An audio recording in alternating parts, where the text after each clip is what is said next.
샬롬, 2022년 5월 20일 금요일입니다. 기도하겠습니다.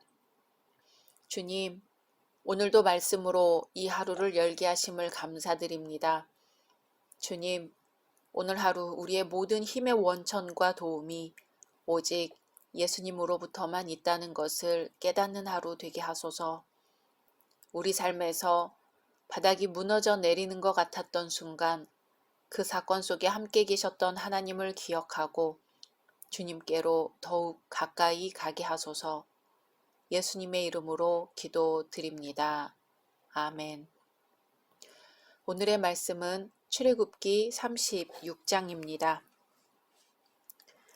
브살렐과 오홀리압과 및 마음이 지혜로운 사람 곧 여호와께서 지혜와 총명을 부으사 성소에 쓸 모든 일을 할 줄 알게 하신 자들은 모두 여호와께서 명령하신 대로 할 것이니라. 모세가 브살렐과 오홀리압과 및 마음이 지혜로운 사람 곧 그 마음에 여호와께로부터 지혜를 얻고 와서 그 일을 하려고 마음에 원하는 모든 자를 부르매 그들이 이스라엘 자손의 성소의 모든 것을 만들기 위하여 가져온 예물을 모세에게서 받으니라.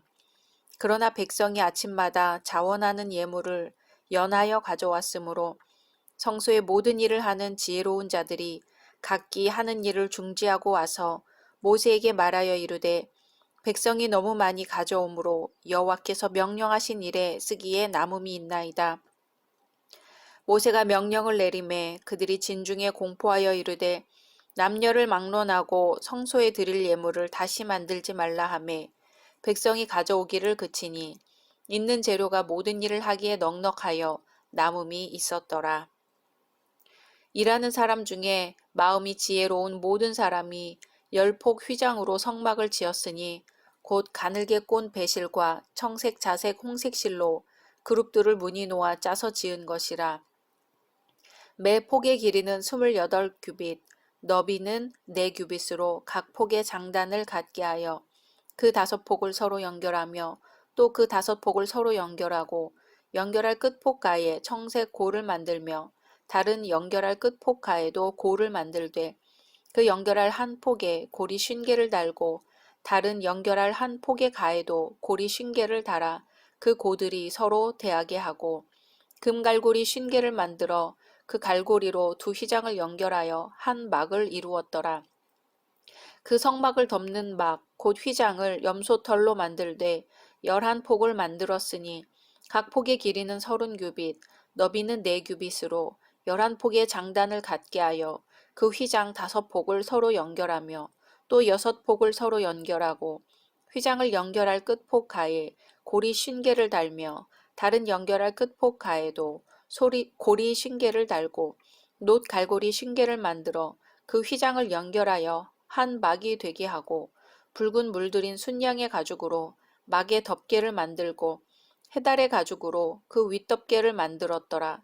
그가 또 조각목으로 성막에 세울 널판들을 만들었으니 각 판의 길이는 10규빗, 너비는 1규빗 반이며 각 판에 2촉이 있어 서로 연결하게 하였으니 성막의 모든 판이 그러하며 성막을 위하여 널판을 만들었으되 나무로는 남쪽에 널판이 20개라.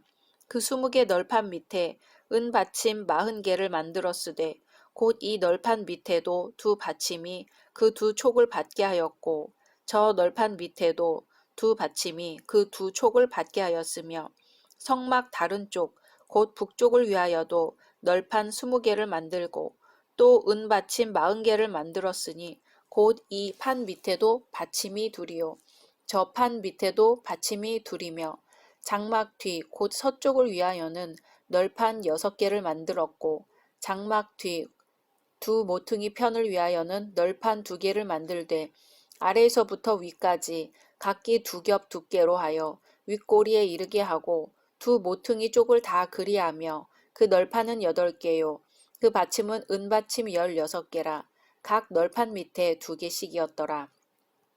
그가 또 조각목으로 띠를 만들었으니 곧 성막 이쪽 널판을 위하여 5개요 성막 저쪽 널판을 위하여 5개요 성막 뒤 곧 서쪽 널판을 위하여 5개며 그 중간 띠를 만들되 널판 중간 이 끝에서 저 끝에 미치게 하였으며 그 널판들을 금으로 싸고 그 널판에 띠를 꿰 금고리를 만들고 그 띠도 금으로 쌌더라.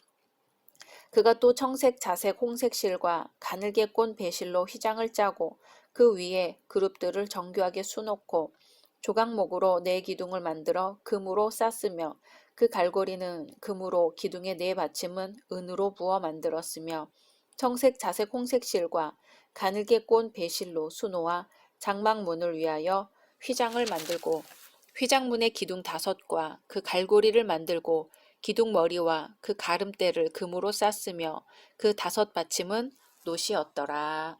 아멘. 앞장에서는 성막 건설을 준비하는 과정에서 모든 이스라엘 백성이 자원하여 참여하고 있음을 볼 수 있었습니다. 한편 오늘 말씀에서는 백성이 가져온 물품이 너무 많아 모세는 부득이 더 이상 가져오지 말라고 주문할 정도가 되었습니다. 이렇게 백성이 헌물한 재료를 가지고 특별히 성막 건설을 위해 선택된 브살렐과 오홀리압의 지도 아래 구체적인 성막의 모형들이 만들어지기 시작합니다. 먼저 성막의 공간을 확보하고 외부와의 구별을 위한 휘장과 앙장 및 널판들이 만들어졌습니다. 그리고 장막과 장막문이 완성됨으로써 외형적인 성막의 모형이 드러나게 되었습니다. 하나님께서 이스라엘 회중과 일정한 간격을 두신 것은 구약에서 나타나는 하나님의 독특한 임재 방식이었습니다. 특히 금송아지 사건 이후 하나님은 회막을 진 밖으로 옮기셨습니다. 이것은 이스라엘이 하나님과 더불어 살 만큼 완전하지 않음을 의미합니다.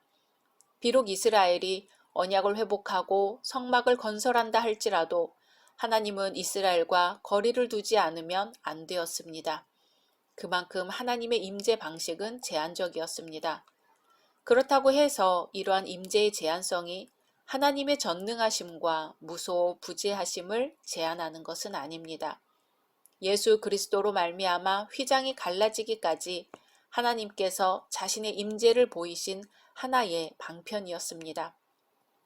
그리고 오순절 성령 강림은 이러한 공간적 제한성까지도 초월하여 하나님께서 그 백성에게 임재하신다는 사실을 보여줍니다.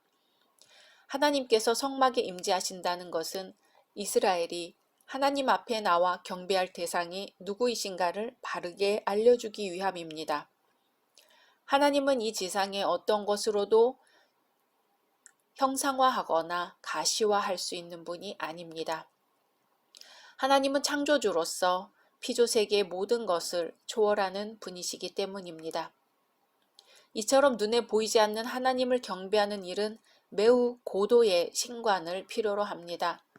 지성소 안에 있는 속죄소와 그룹들은 그곳이 하나님의 궁정임을 상징하지만 바로 거기에 하나님께서 임재하신다는 사실은 고도의 신관을 갖지 않고서는 이해되지 않는 사실입니다.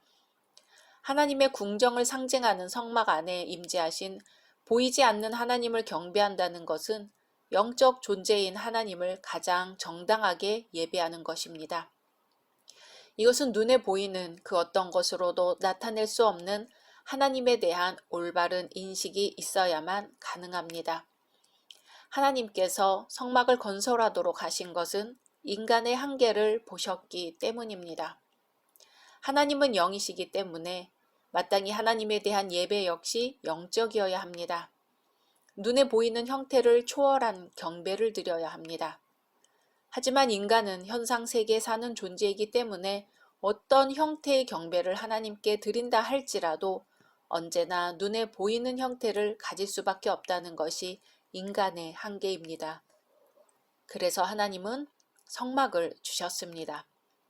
여기서 인간은 비록 제의에 따라 가시적인 예배를 드리지만 하나님은 그것을 영적인 예배로 인정하시고 받아주십니다. 성막에서 행해지는 모든 제의는 비록 그것이 물질적이고 가시적이라 할지라도 거기에는 영이신 하나님과 인간 사이에 영적인 교감이 이루어지고 있음을 상징합니다. 성막에서 하나님을 예배하는 사람 역시 이 사실을 기억하고 예배를 드려야 합니다. 이 점을 무시하고 형식과 절차에 따른 제의를 아무리 정성스럽게 수행한다 할지라도 그것은 예배로서 아무런 의미를 갖지 않습니다. 영이신 하나님은 그러한 물질적인 제의를 결코 용납하지 않으시기 때문입니다. 그러므로 하나님께 예배하는 자는 성막의 규례에 따른 제의를 행하기 전 먼저 하나님과의 영적 교제를 통해 하나님을 경배해야 합니다. 이스라엘 백성은 이 사실을 기억하고 성막 건설에 참여해야 합니다. 그들이 각종 재료를 가지고 만들고 있는 성막의 외형적 모형은 하나님의 궁정을 상징하는 것이기 때문입니다.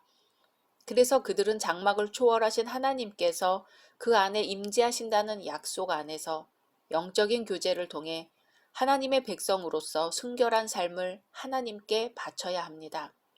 그리고 경배해야 할 대상은 오직 영이신 하나님이시란 사실을 기억해야 합니다. 밀라노 대성당 건축이 끝나자 많은 사람들이 헌당식을 보기 위해 몰려왔습니다.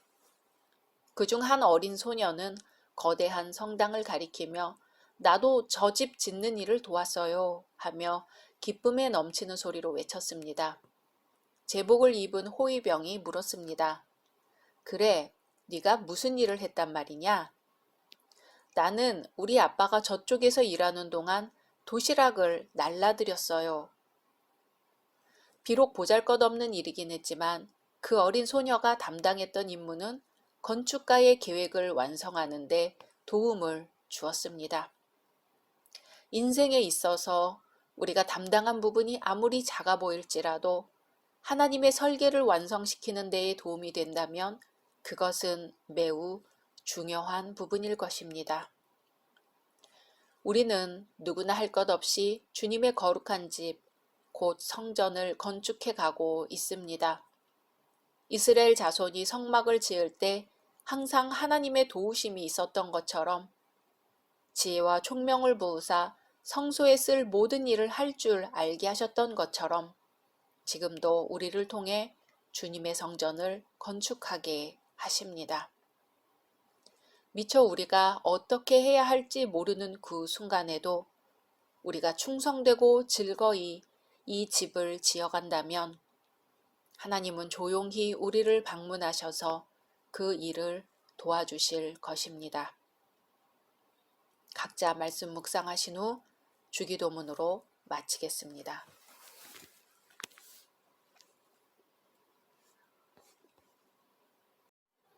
샬롬, 2022년 5월 21일 토요일입니다. 기도하겠습니다. 주님, 오늘도 말씀으로 이 하루를 열게 하심을 감사드립니다.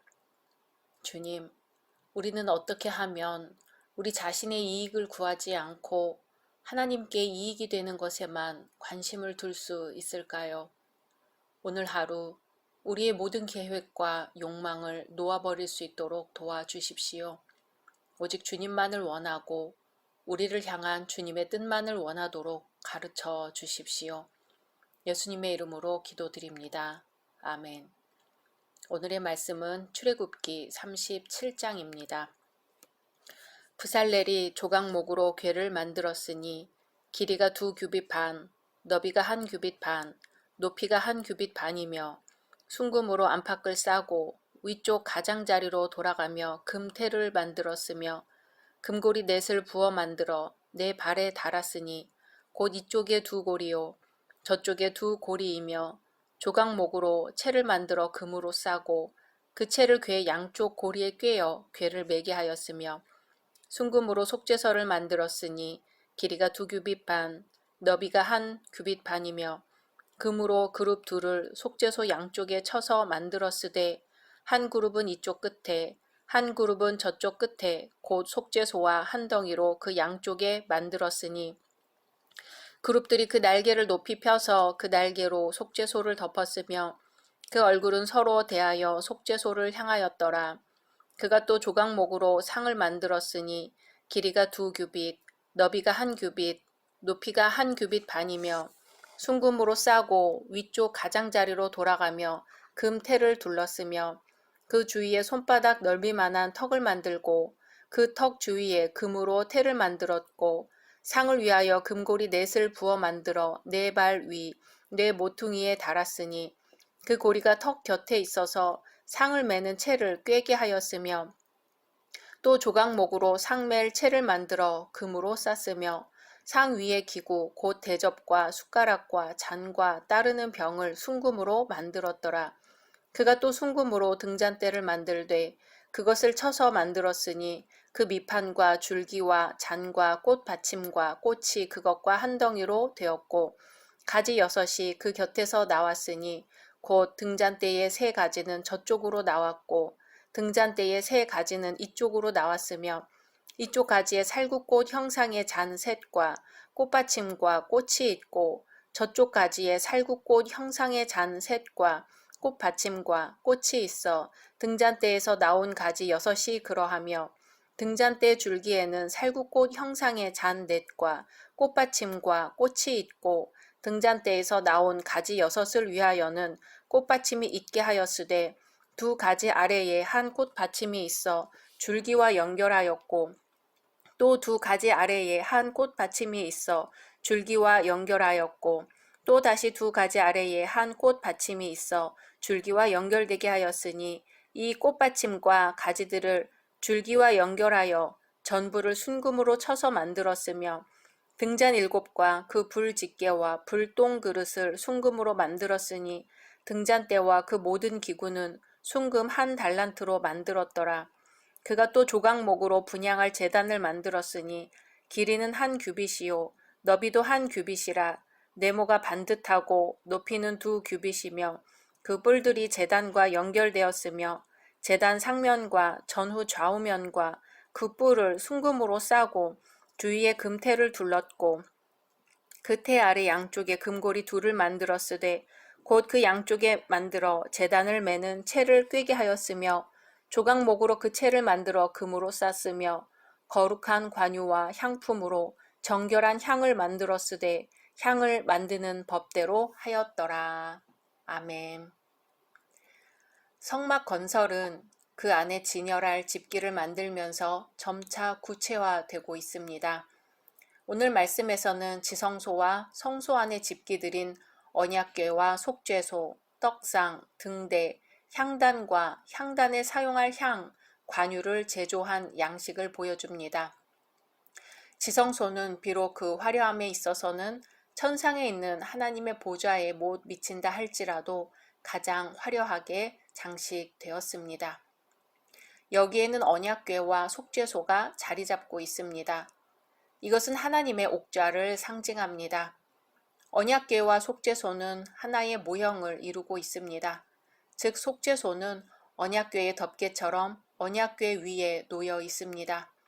조각목으로 궤를 만들고 정금으로 안팎을 싸고 윗가로 돌아가며 금테를 두른 언약궤와 달리 속죄소는 정금으로 만들되 양편 끝에 각각 하나씩의 그룹을 만들어 서로 마주보게 했으며 그 날개로 속죄소를 덮도록 하였습니다.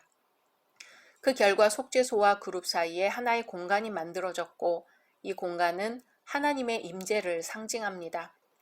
하나님께서는 그룹들이 옹이하는 가운데 임재하시며 이때 언약궤는 하나님의 발등상과 같은 역할을 합니다. 앞장에서도 말씀드린 바와 같이 영이신 하나님께서는 임재하심에 있어 특별한 공간을 필요로 하지 않습니다.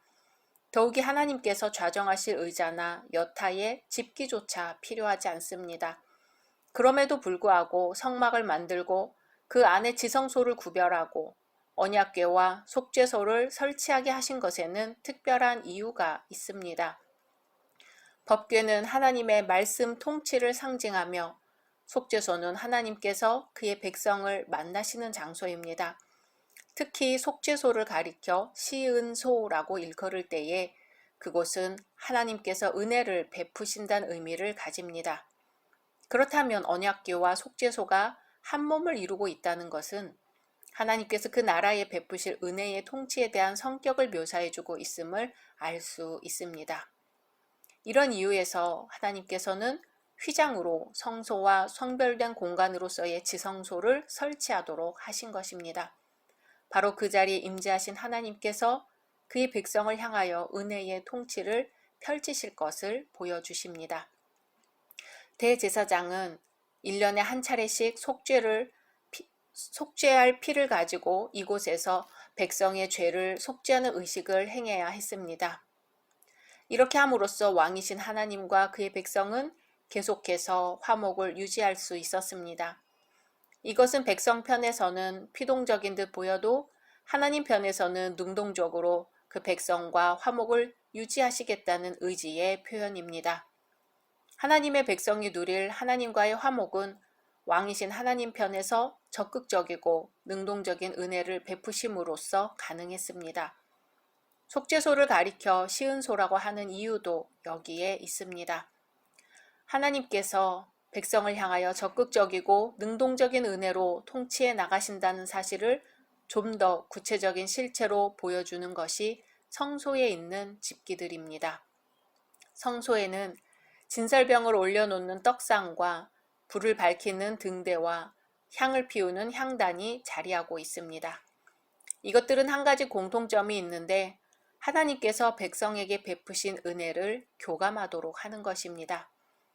법궤와 속죄소가 있는 지성소가 하나님의 은혜로운 통치를 베푸시는 곳이라고 한다면 성소는 그 은혜를 받은 백성으로서 의당 하나님의 은혜를 기념하는 곳입니다. 떡상에 진설병을 날마다 올려놓은 것은 하나님께서 친히 자신들의 삶을 주장하심을 상징합니다. 등대의 불 역시 하나님의 계시를 통해 자신들의 삶을 밝히 보여주심을 상징합니다. 향단의 향 역시 하나님과의 관계가 지속적으로 회복되고 있음을 상징합니다. 제사장은 성소의 진설병과 등불과 향을 위하여 날마다 여호와 하나님 앞에 나아가지 않으면 안 되었습니다. 그리고 제사장이 성소에 들어갈 때는 필요에 따라 진설병과 기름과 향을 가지고 들어가야만 했습니다. 만일 하나님의 은혜로운 통치에 대한 불신이 발생한다면 더 이상 떡이나 기름이나 향을 가지고 들어갈 이유가 없게 될 것입니다. 제사장이 날마다 떡과 기름과 향을 가지고 성소에 들어간다는 것은 먼저 하나님께 대한 순종을 상징하며 감사와 감격의 표시를 하나님께 고하는 행위이기도 합니다. 이것은 이스라엘 공동체의 신앙을 대변합니다. 이 일을 전담하는 제사장만의 몫은 아니었습니다.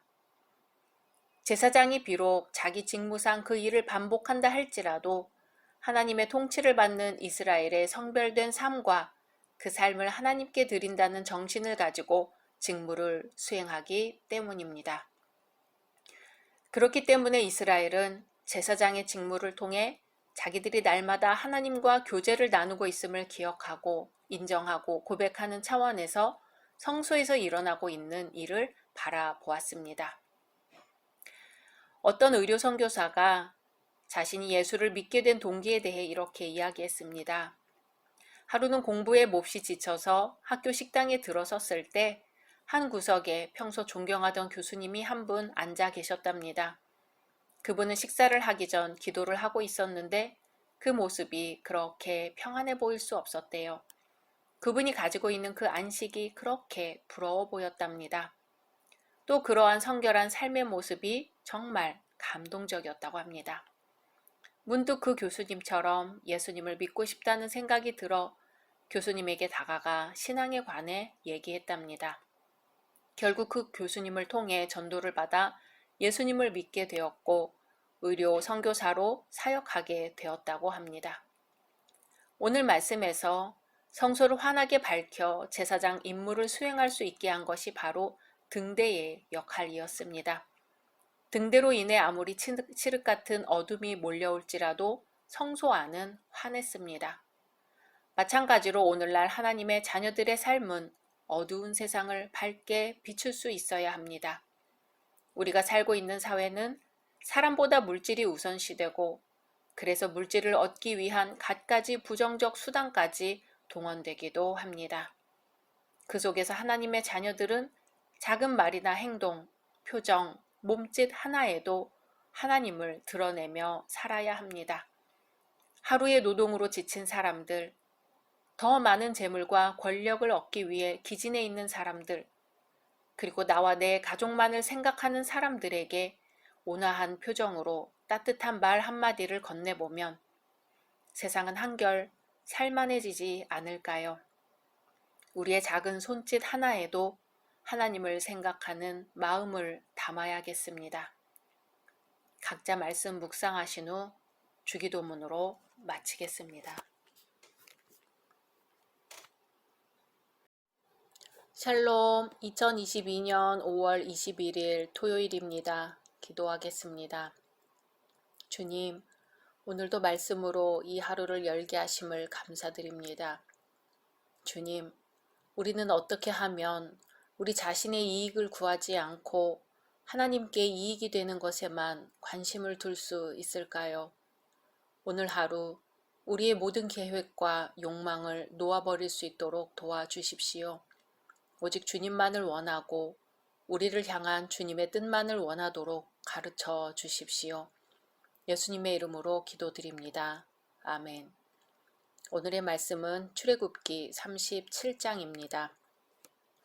브살렐이 조각목으로 궤를 만들었으니 길이가 2규빗 반, 너비가 1규빗 반, 높이가 1규빗 반이며 순금으로 안팎을 싸고 위쪽 가장자리로 돌아가며 금테를 만들었으며 금고리 넷을 부어 만들어 내 발에 달았으니 곧 이쪽에 2고리요 저쪽에 2고리이며 조각목으로 채를 만들어 금으로 싸고 그 채를 궤 양쪽 고리에 꿰어 궤를 매게 하였으며 순금으로 속죄서를 만들었으니 길이가 2규빗 반, 너비가 1규빗 반이며 금으로 그룹 둘을 속죄소 양쪽에 쳐서 만들었으되 한 그룹은 이쪽 끝에 한 그룹은 저쪽 끝에 곧 속죄소와 한 덩이로 그 양쪽에 만들었으니 그룹들이 그 날개를 높이 펴서 그 날개로 속죄소를 덮었으며 그 얼굴은 서로 대하여 속죄소를 향하였더라.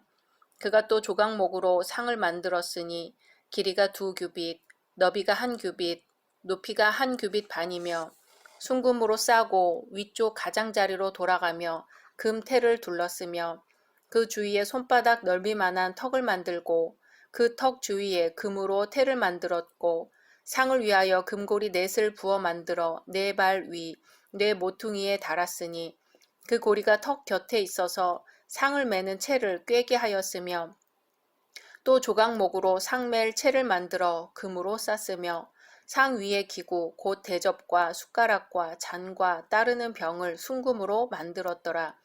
그가 또 순금으로 등잔대를 만들되 그것을 쳐서 만들었으니 그 밑판과 줄기와 잔과 꽃 받침과 꽃이 그것과 한 덩이로 되었고 가지 6이 그 곁에서 나왔으니 곧 등잔대의 3가지는 저쪽으로 나왔고 등잔대의 3가지는 이쪽으로 나왔으며 이쪽 가지에 살구꽃 형상의 잔 셋과 꽃받침과 꽃이 있고 저쪽 가지에 살구꽃 형상의 잔 셋과 꽃받침과 꽃이 있어 등잔대에서 나온 가지 6이 그러하며 등잔대 줄기에는 살구꽃 형상의 잔 넷과 꽃받침과 꽃이 있고 등잔대에서 나온 가지 6을 위하여는 꽃받침이 있게 하였으되 2가지 아래에 한 꽃받침이 있어 줄기와 연결하였고 또 2가지 아래에 한 꽃받침이 있어 줄기와 연결하였고 또 다시 2가지 아래에 한 꽃받침이 있어 줄기와 연결되게 하였으니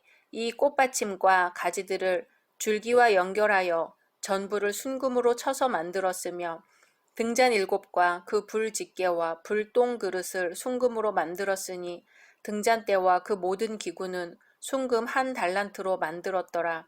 그가 또 조각목으로 분향할 제단을 만들었으니 길이는 1규빗이요 너비도 1규빗이라 네모가 반듯하고 높이는 2규빗이며 그 뿔들이 제단과 연결되었으며 제단 상면과 전후 좌우면과 그 뿔을 순금으로 싸고 주위에 금테를 둘렀고 그 테 아래 양쪽에 금고리 2를 만들었으되 곧 그 양쪽에 만들어 제단을 매는 채를 꿰게 하였으며 조각목으로 그 채를 만들어 금으로 쌌으며 거룩한 관유와 향품으로 정결한 향을 만들었으되 향을 만드는 법대로 하였더라.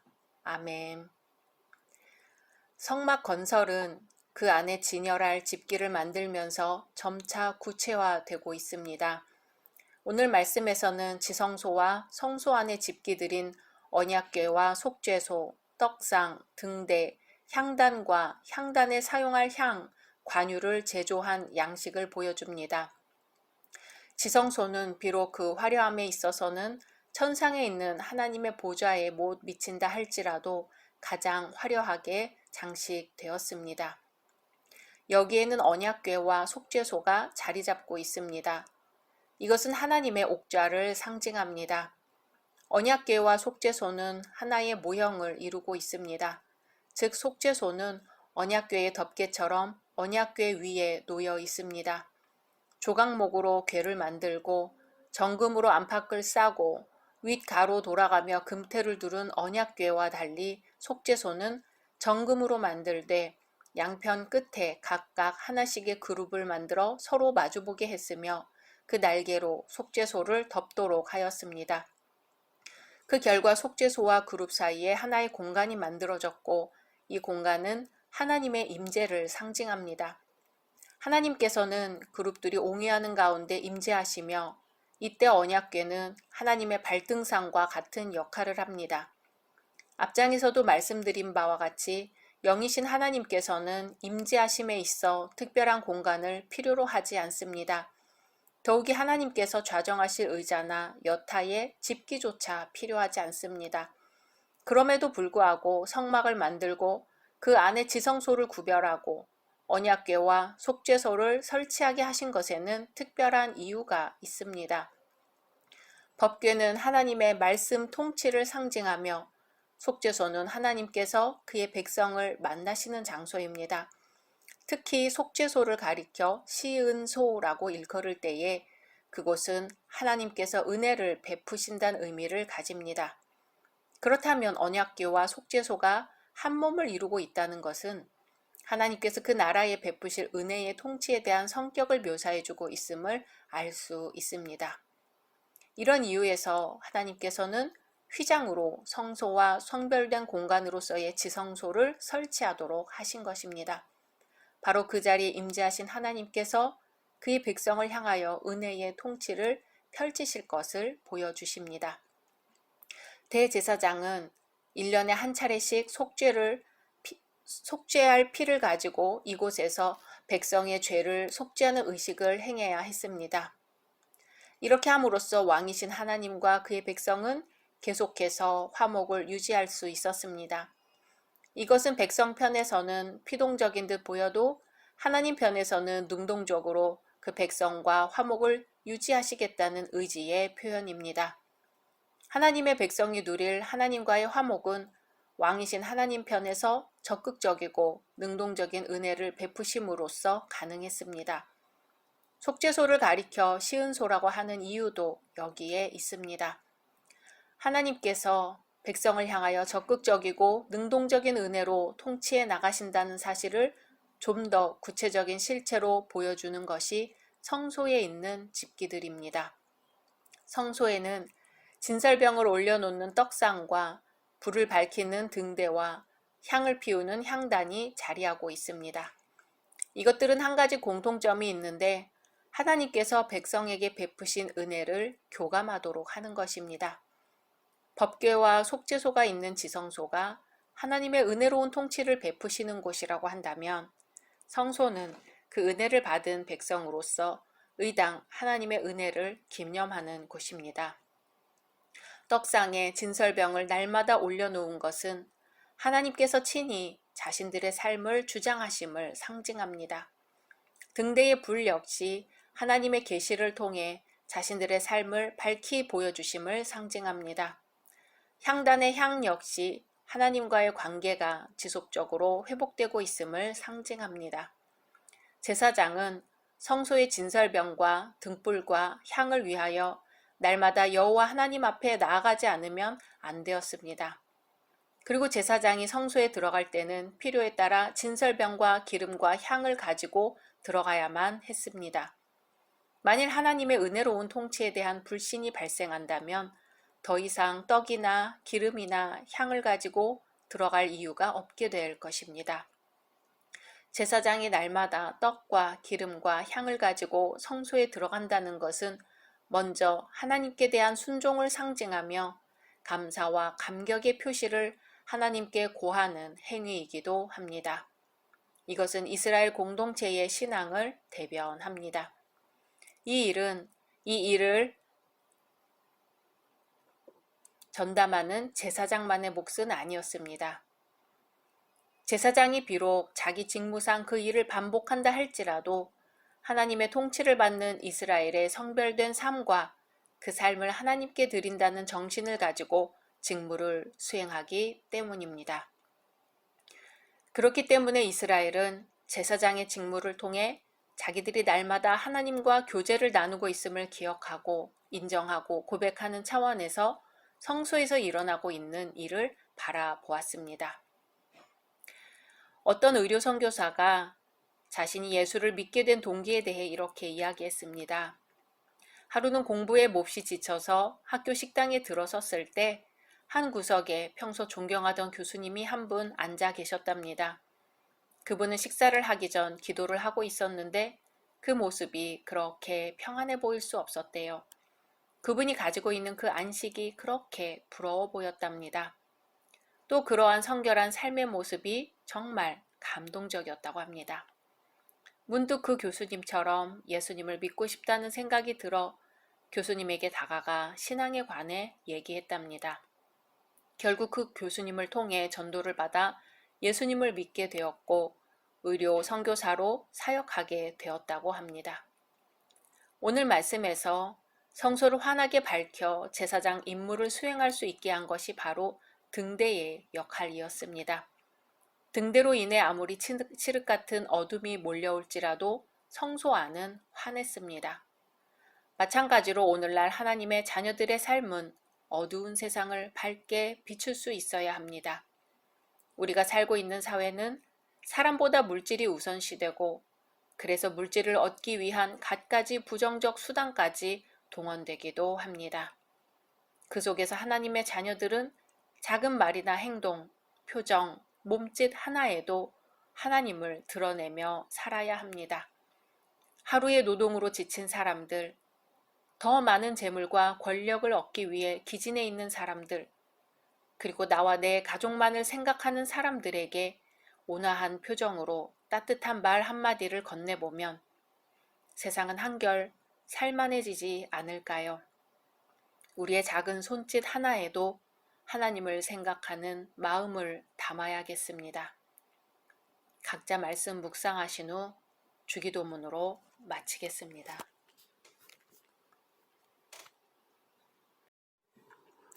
샬롬, 2022년 5월 25일 수요일입니다.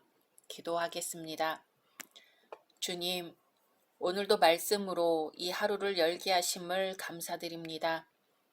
사랑하는 주님, 제 안에서건 세상 안에서건 주님의 현존을 느낄 수 있도록 도와주십시오. 겉으로 보기에 행복한 것처럼 보이더라도 그 상태에 집착하지 않게 해 주십시오. 오히려 하나님께 협력하는 것을 배우게 하소서. 하나님과의 일치를 위해 외적인 것과 내적인 것이 하나 되게 하소서. 예수님의 이름으로 기도드립니다. 아멘. 오늘의 말씀은 출애굽기 39장입니다. 그들은 여호와께서 모세에게 명령하신 대로 청색, 자색, 홍색 실로 성소에서 섬길 때 입을 정교한 옷을 만들고 또 아론을 위해 거룩한 옷을 만들었더라. 그는 또 금실과 청색, 자색, 홍색 실과 가늘게 꼰 배실로 에봇을 만들었으되 금을 얇게 쳐서 오려서 실을 만들어 청색, 자색, 홍색 실과 가는 배실에 섞어 정교하게 짜고 에봇에는 어깨바지를 만들어 그 두 끝에 달아 서로 연결되게 하고 에봇 위에 에봇을 매는 띠를 에봇과 같은 모양으로 금실과 청색, 자색, 홍색 실과 가늘게 꼰 배실로 에봇에 붙여 짰으니 여호와께서 모세에게 명령하신 대로 하였더라. 그들은 또 호마노를 깎아 금태에 물려 도장을 새김같이 이스라엘의 아들들의 이름을 그것에 새겨 에봇 어깨바지에 달아 이스라엘의 아들들을 기념하는 보석을 삼았으니 여호와께서 모세에게 명령하신 대로 하였더라. 그가 또 흉패를 정교하게 짜되 에봇과 같은 모양으로 금실과 청색, 자색, 홍색 실과 가늘게 꼰 배실로 하였으니 그것의 길이가 한 뼘, 너비가 한 뼘으로 네모가 반듯하고 두 겹이며 그것에 네 줄 보석을 물렸으니 곧 홍보석, 황옥, 녹주옥이 첫 줄이요. 둘째 줄은 석류석, 남보석, 홍마노요. 셋째 줄은 호박, 백마노, 자수정이요. 넷째 줄은 녹보석, 호마노, 벽옥이라 다 금태에 물렸으니 이 보석들은 이스라엘의 아들들의 이름 곧 그들의 이름대로 12이라 도장을 새김같이 그 12지파의 각 이름을 새겼으며 그들이 또 순금으로 노끈처럼 사슬을 따 흉패에 붙이고 또 금태 둘과 금고리 둘을 만들어 그 두 고리를 흉패 두 끝에 달고 그 따은 두 금 사슬을 흉패 끝 두 고리에 꿰매었으며 그 따은 두 사슬의 다른 두 끝을 에봇 앞 두 어깨바지의 금태에 매고 또 금고리 둘을 만들어 흉패 두 끝에 달았으니 곧 그 에봇을 마주한 안쪽 가장자리에 달았으며 또 금고리 둘을 만들어 에봇 앞 두 어깨바지 아래 매는 자리 가까운 쪽 곧 정교하게 짠 에봇 띠 위쪽에 달고 청색 끈으로 흉패고리와 에봇 고리에 꿰어 흉패로 정교하게 짠 에봇 띠 위에 붙여서 에봇에서 벗어지지 않게 하였으니 여호와께서 모세에게 명령하신 대로 하였더라. 그가 에봇 받침 긴 옷을 전부 청색으로 짜서 만들되 그 옷의 두 어깨 사이에 구멍을 내고 갑옷 깃같이 그 구멍 주위에 깃을 짜서 찢어지지 않게 하고 청색, 자색, 홍색 실과 가는 배실로 그 옷 가장자리에 석류를 수놓고 순금으로 방울을 만들어 그 옷 가장자리로 돌아가며 석류 사이사이에 달되 방울과 석류를 서로 간격을 두고 번갈아 그 옷 가장자리로 돌아가며 달았으니 여호와께서 모세에게 명령하신 대로 하였더라. 그들이 또 직조한 가는 배로 아론과 그의 아들들을 위하여 속옷을 짓고 세마포로 두건을 짓고 세마포로 빛난 관을 만들고 가는 배실로 짜서 세마포 속바지들을 만들고 가는 배실과 청색, 자색, 홍색 실로 수노와 띠를 만들었으니 여호와께서 모세에게 명령하신 대로 하였더라. 그들이 또 순금으로 거룩한 패를 만들고 도장을 새김같이 그 위에 여호와께 성결이라 새기고 그 패를 청색 끈으로 관 전면에 달았으니 여호와께서 모세에게 명령하신 대로 하였더라. 이스라엘 자손이 이와 같이 성막 곧 회막의 모든 역사를 마치되 여호와께서 모세에게 명령하신 대로 다 행하고 그들이 성막을 모세에게로 가져왔으니 곧 막과 그 모든 기구와 그 갈고리들과 그 널판들과 그 띠들과 그 기둥들과 그 받침들과 붉은 물을 들인 순양의 가죽 덮개와 해달의 가죽 덮개와 가리는 휘장과 증거궤와 그 채들과 속죄소와 상과 그 모든 기구와 진설병과 순금 등잔대와 그 잔 곧 버려놓는 등잔대와 그 모든 기구와 등유와 금제단과 관유와 향기로운 향과 장막 휘장문과 놋제단과 그 놋 그물과 그 채들과 그 모든 기구와 물두멍과 그 받침과 뜰의 포장들과 그 기둥들과 그 받침들과 뜰 문의 휘장과 그 줄들과 그 말뚝들과 성막 곧 회막에서 사용할 모든 기구와 성소에서 섬기기 위한 정교한 옷 곧 제사 직분을 행할 때에 입는 제사장 아론의 거룩한 옷과 그의 아들들의 옷이라 여호와께서 모세에게 명령하신 대로 이스라엘 자손이 모든 역사를 마침에 모세가 그 마친 모든 것을 본즉 여호와께서 명령하신 대로 되었으므로 모세가 그들에게 축복하였더라. 아멘. 지성소와 성소 그리고 성막 뜰 안에 들어갈 집기들이 만들어지면서 성막 건설의 외형적인 요소들이 완공되었습니다. 이제 남아있는 것은 제사장이 입을 예복뿐이었습니다. 오늘 말씀에서는 구체적으로 이 예복들이 만들어지는 과정과 마침내 성막의 모든 구조가 완성되었음을 보여주고 있습니다. 이 일에 대해 43절에 모세가 그 마친 모든 것을 본즉 여호와께서 명령하신 대로 되었으므로 모세가 그들에게 축복하였더라고 평가함으로써 하나님께서 계시하신 성막 건설이 최종 완공되었습니다. 성막과 그 안의 집기들이 모두 갖추어졌다 할지라도 그리고 그것들이 하나님의 임재를 표상하고 하나님 나라의 한 단면을 보인다 할지라도 그것들은 여전히 하나의 물질에 불과하지요.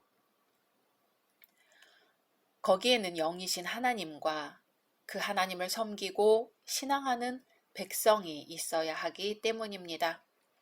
마치 에덴 동산이 아무리 아름답다 해도 거기에 사람이 살지 않는다면 아무런 의미가 없는 것과 같은 것이지요.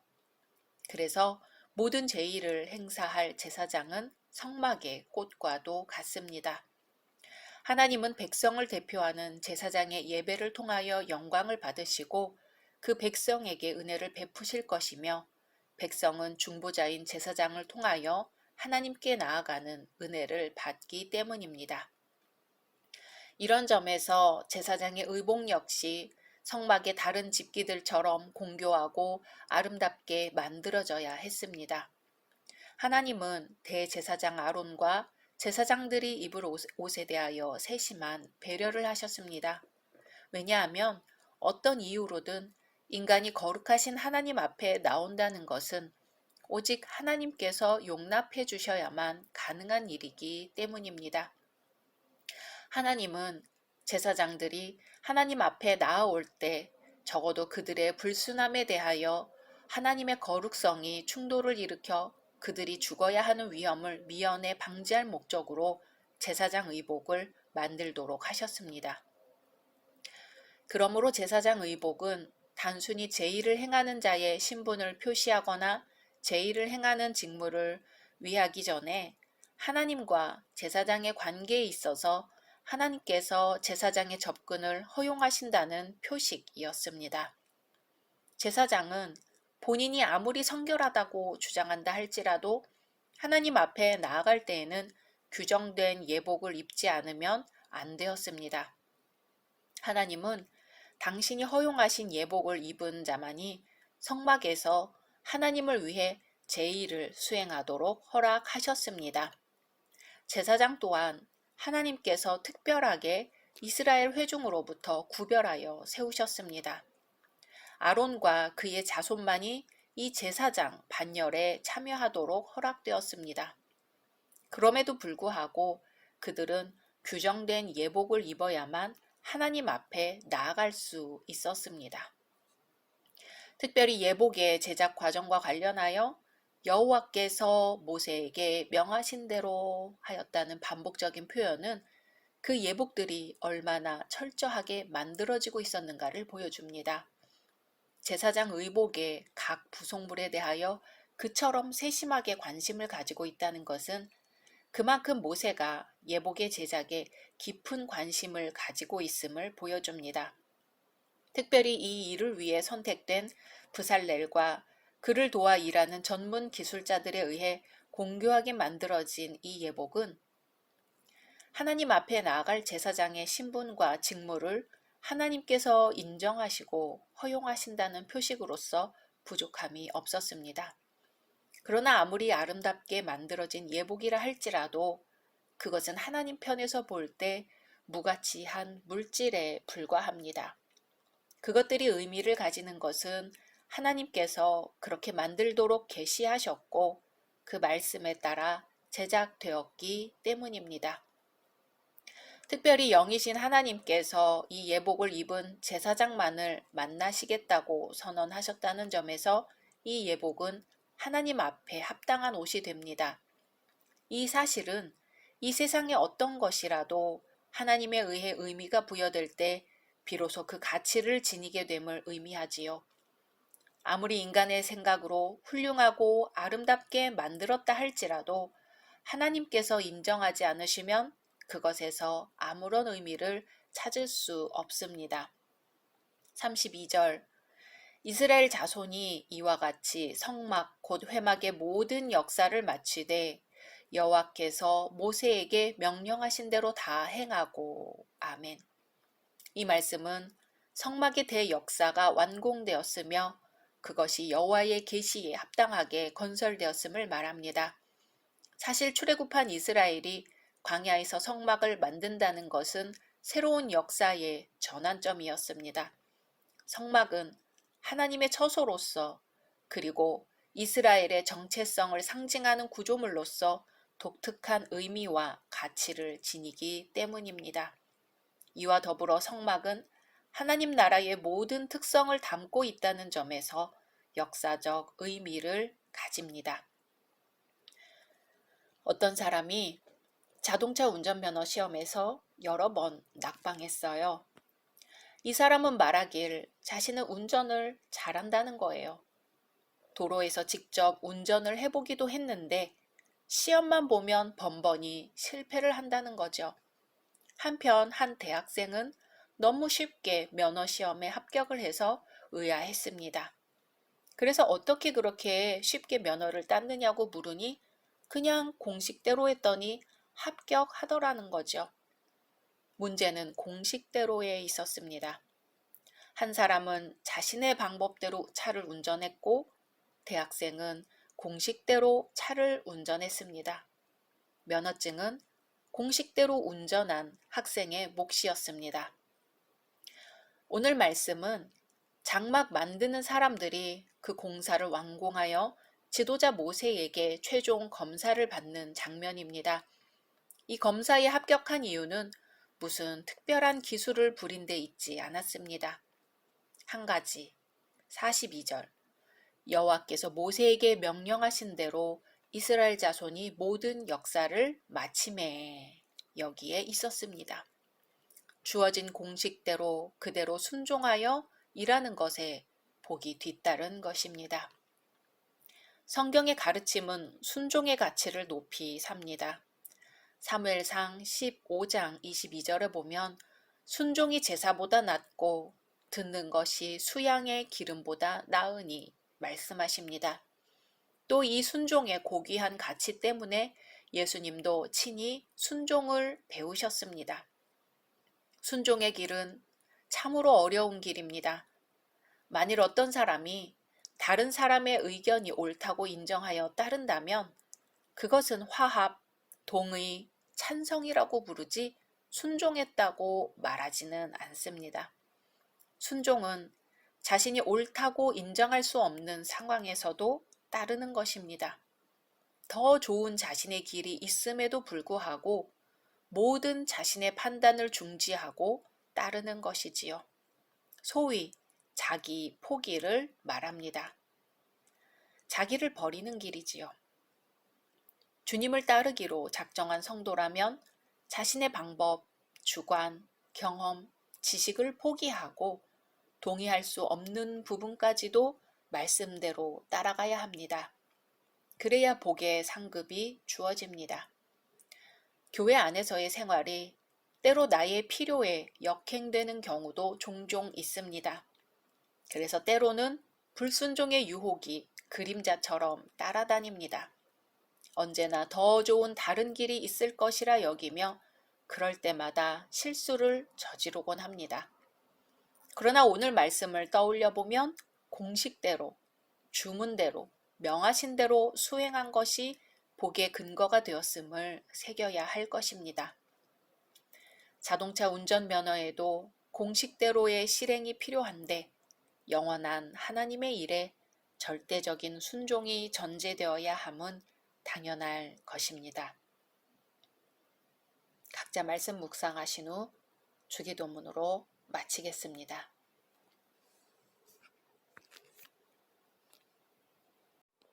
샬롬, 2022년 5월 26일 목요일입니다. 기도하겠습니다. 주님, 오늘도 말씀으로 이 하루를 열게 하심을 감사드립니다. 사랑하는 주님, 모든 것 안에서 주님을 섬길 수 있도록 영적 길로 인도해 주시고 저희 믿음이 강할 때 희망을 주시듯이 믿음이 약할 때도 저희를 위로해 주소서. 예수님의 이름으로 기도드립니다. 아멘. 오늘의 말씀은 출애굽기 40장입니다. 여호와께서 모세에게 말씀하여 이르시되 너는 첫째 달 초하루에 성막 곧 회막을 세우고 또 증거궤를 들여놓고 또 휘장으로 그 궤를 가리고 또 상을 들여놓고 그 위에 물품을 진설하고 등잔대를 들여놓아 불을 켜고 또 금향단을 증거궤 앞에 두고 성막 문에 휘장을 달고 또 번제단을 회막의 성막 문 앞에 놓고 또 물두멍을 회막과 제단 사이에 놓고 그 속에 물을 담고 또 뜰 주위에 포장을 치고 뜰 문에 휘장을 달고 또 관유를 가져다가 성막과 그 안에 있는 모든 것에 발라 그것과 그 모든 기구를 거룩하게 하라. 그것이 거룩하리라. 너는 또 번제단과 그 모든 기구에 발라 그 안을 거룩하게 하라. 그 제단이 지극히 거룩하리라. 너는 또 물두멍과 그 받침에 발라 거룩하게 하고 너는 또 아론과 그 아들들을 회막 문으로 데려다가 물로 씻기고 아론에게 거룩한 옷을 입히고 그에게 기름을 부어 거룩하게 하여 그가 내게 제사장의 직분을 행하게 하라. 너는 또 그 아들들을 데려다가 그들에게 겉옷을 입히고 그 아버지에게 기름을 부음같이 그들에게도 부어서 그들이 내게 제사장의 직분을 행하게 하라. 그들이 기름 부음을 받았은즉 대대로 영영이 제사장이 되리라 하시매 모세가 그같이 행하되 곧 여호와께서 자기에게 명령하신 대로 다 행하였더라. 둘째 해 첫째 달 곧 그 달 초하루에 성막을 세우니라. 모세가 성막을 세우되 그 받침들을 놓고 그 널판들을 세우고 그 띠를 띄우고 그 기둥들을 세우고 또 성막 위에 막을 펴고 그 위에 덮개를 덮으니 여호와께서 모세에게 명령하신 대로 되니라. 그는 또 증거판을 궤 속에 넣고 채를 궤에 꿰고 속죄소를 궤 위에 두고 또 그 궤를 성막에 들여놓고 가리개에 휘장을 늘어뜨려 그 증거궤를 가리니 여호와께서 모세에게 명령하신 대로 되니라. 그는 또 회막 안 곧 성막 북쪽으로 휘장 밖에 상을 놓고 또 여호와 앞 그 상 위에 떡을 진설하니 여호와께서 모세에게 명령하신 대로 되니라. 그는 또 회막 안 곧 성막 남쪽에 등잔대를 놓아 상과 마주하게 하고 또 여호와 앞에 등잔대에 불을 켜니 여호와께서 모세에게 명령하신 대로 되니라.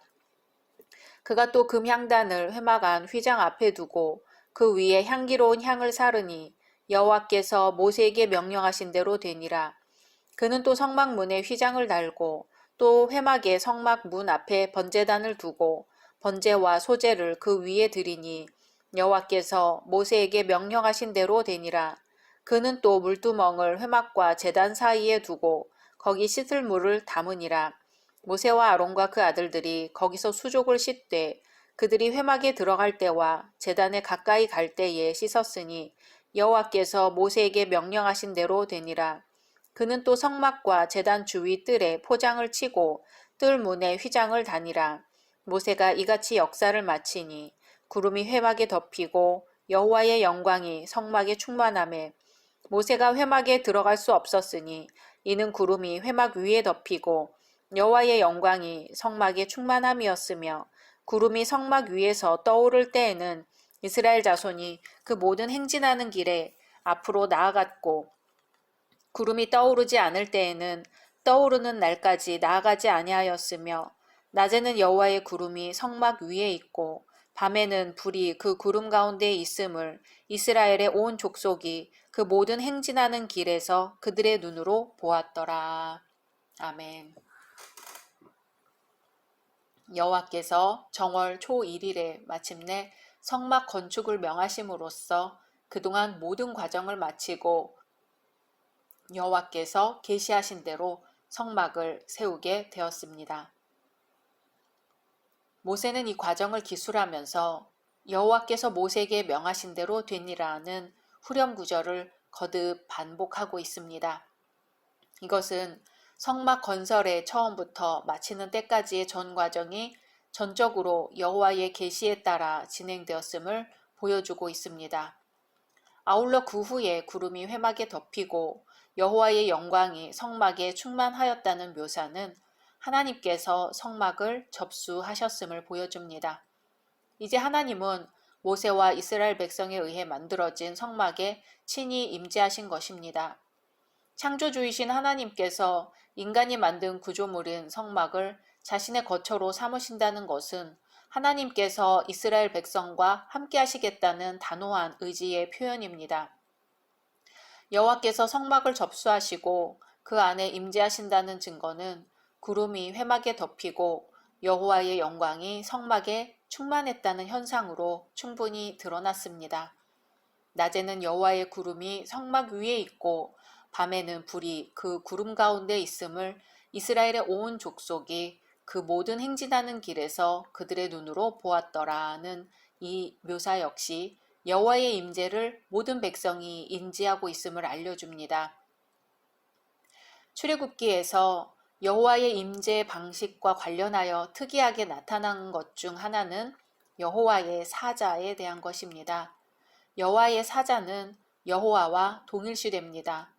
특히 구약에서 여호와의 사자는 특별한 의미를 가지며 여호와께서 말씀하신다와 여호와의 사자가 말씀하신다는 말은 같은 의미로 사용됩니다. 그러므로 여호와의 사자는 특별한 신분을 가지신 분으로 하나님 자신이거나 하나님과 동등한 분으로 묘사됩니다. 그리고 이스라엘이 홍해를 건널 때에 등장하는 하나님의 사자가 방향을 취하실 때마다 구름 기둥과 불 기둥이 따라 움직이는 것을 볼 수 있습니다. 이 구름 기둥은 여호와의 현현과 밀접한 관계가 있습니다. 무엇보다도 밤에는 구름 기둥에서 신비한 불빛이 나타났으며 그 불빛은 마치 시내산에 임재하신 하나님의 불꽃 형상을 연상시킵니다. 그리고 여호와의 사자를 가리켜 하나님은 이스라엘에 앞서 보내신 분이라고 구체적으로 언급하십니다. 하나님은 이스라엘보다 앞서 행하시면서 이스라엘을 지키시고 인도하시는 분입니다. 성막 건설에 대한 계시가 주어지고 금송아지 사건을 치른 후 하나님은 내가 사자를 내 앞서 보내어 가나안 사람과 아모리 사람과 헷 사람과 브리스 사람과 히위 사람과 여부스 사람을 쫓아내고 너희로 젖과 꿀이 흐르는 땅에 이르게 하시겠다고 하신 말씀에서 여호와의 사자는 바로 이스라엘 앞서 보내신 분과 동일시 됩니다. 그리고 이 여호와의 사자의 임재는 회막문의 쉐키나로 상징되었습니다. 그렇다면 쉐키나는 바로 그 사자, 곧 여호와의 현현임을 분명히 보여줍니다. 이 쉐키나에서 여호와는 모세와 대면하여 말씀을 나누십니다. 그리고 성막이 완공된 후 회막은 성막에 흡수되었고 쉐키나가 성막을 뒤덮고 성막에는 하나님의 영광이 가득하게 되었습니다. 앞서 성막의 구조와 기물들의 상징성에서 이미 살펴보았듯이 이것들은 한결같이 여호와의 임재와 밀접한 관련이 있음을 볼 때 구름이 성막을 덮었다는 것은 곧 여호와께서 거기에 임재하신다는 하나님의 현현임을 알 수 있습니다. 때로는 여호와의 사자를 상징하는 쉐키나가 여호와의 임재와 동일시되기도 하고 여호와의 사자가 곧 여호와 자신과 동일시된다는 점을 볼 때 쉐키나는 곧 여호와의 현현입니다. 쉐키나는 구름기둥, 불기둥을 가리킵니다. 그러나 여호와는 영이시기 때문에 여호와께서 성막에 임재하신다는 것은 영으로 임재하신다는 의미입니다. 하나님은 특히 이 점을 중시하셨기 때문에 쉐키나가 회막문에 엄연히 존재하고 있음에도 불구하고 별도의 처소로서 성막을 세우도록 하셨던 것입니다. 모세가 구름이 회막에 덮이고 여호와의 영광이 성막에 충만하매라고 묘사하고 있는 것 역시 여호와의 사자가 현현하신 형상으로서의 쉐키나와 영이신 여호와 하나님이 성막에 임재하셨다는 사실을 드러내고 있음이 분명합니다. 여호와는 여호와의 사자와 자신을 동일시하실 뿐만 아니라 여호와의 사자가 여호와와 동일한 신분을 가지신다는 증거들은 쉐키나와 여호와의 영광이 동일시될 수 있음을 암시합니다. 이 사실에서 여호와와 여호와의 사자는 동일한 분이심과 동시에 다른 인격을 가지신 분임을 알 수 있습니다. 그럼에도 불구하고 성막의 주인이시자 그곳에서 이스라엘을 통치하시는 여호와의 임재는 구별되어야 합니다. 영이신 하나님께서 그 백성이 하나님께 나아올 수 있도록 길을 열어주시고 그들을 만나주시고 그들을 치유해 주시는 곳으로서의 성막의 기능은 그 어떤 것으로도 대신할 수 없습니다. 이것은 이스라엘 백성들로 하여금 성막이 아닌 다른 곳에서 여호와 하나님을 예배하지 않도록 규정하는 것이기도 합니다. 공적인 예배는 성막에서만 행해져야 합니다. 출애굽기 이후 등장하는 레위기와 민수기 역시 이 사실과 밀접한 관련이 있습니다. 레위기는 공동체 제의에 대한 규례를, 민수기는 공동체로서 살아가야 하는 이스라엘의 특성을 보여주고 있습니다. 출애굽한 지 만 1년, 드디어 바라고 바라던 성막이 완성되었습니다. 이것은 이스라엘 백성에게 기쁨이었을 뿐 아니라 하나님께도 무한한 기쁨이었습니다. 성막 완공을 기뻐하신 하나님께서는 그들의 헌신과 봉사를 즐거이 받으셨습니다. 구름이 회막에 덮이고 여호와의 영광이 성막에 충만했다는 기록이 바로 이 같은 사실을 증명해 줍니다. 그 광경은 우리가 상상할 수조차 없이 놀랍고 경이로웠을 것입니다. 하나님의 말씀대로 만들어진 성막에 하나님께서 그것을 인준하시고 기쁘게 받으신다는 표로 나타난 구름 기둥과 불 기둥을 한번 상상해 보십시오. 얼마나 감격적인 모습이겠습니까? 이것은 오늘날 주의 말씀대로 사는 사람에게 나타나는 하나님의 영광과 능력으로 이해할 수 있을 것입니다. 말씀대로 사는 사람에게는 하나님이 임재하십니다. 말씀대로 사는 사람에게는 하나님이 개입하십니다. 말씀대로 사는 사람은 하나님이 보호하십니다.